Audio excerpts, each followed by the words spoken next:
Perde keçir gözümden, perde perde hatirem. Ürəyim gəlmir deyəm, biraz kənara çəkil. Məni sənin həsrətin, yoxluğundur bitirən. Əlimdə məktublarım, saralmış köhnə şəkil. Səndən sonra anladım, işıq başqa, nur başqa. Biri günəş, biri ay, ikisi ayrı şeydir. Sənin qədər doğmadır qəlbimdə sənsizliyim. Düşünmə bu sitəmdir, elə bilmək ileydir. Pozursan bu sükutu, duyulmayan səsinlə. Sənə dönür baxışlar, səni gəzir gözlərim. Boylanım hansı səmtə, de hayanda durmusan.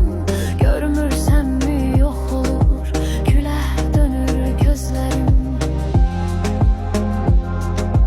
Gülə dönür gözlərim. Gülə dönür gözlərim. Gülə dönür gözlərim. Gülə dönür gözlərim.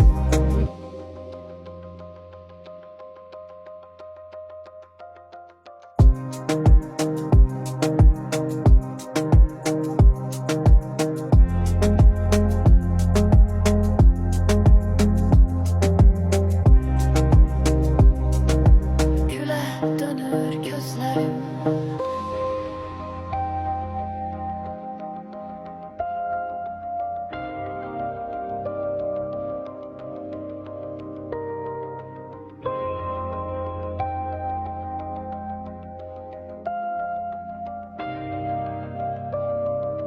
Gülə dönür gözlərim.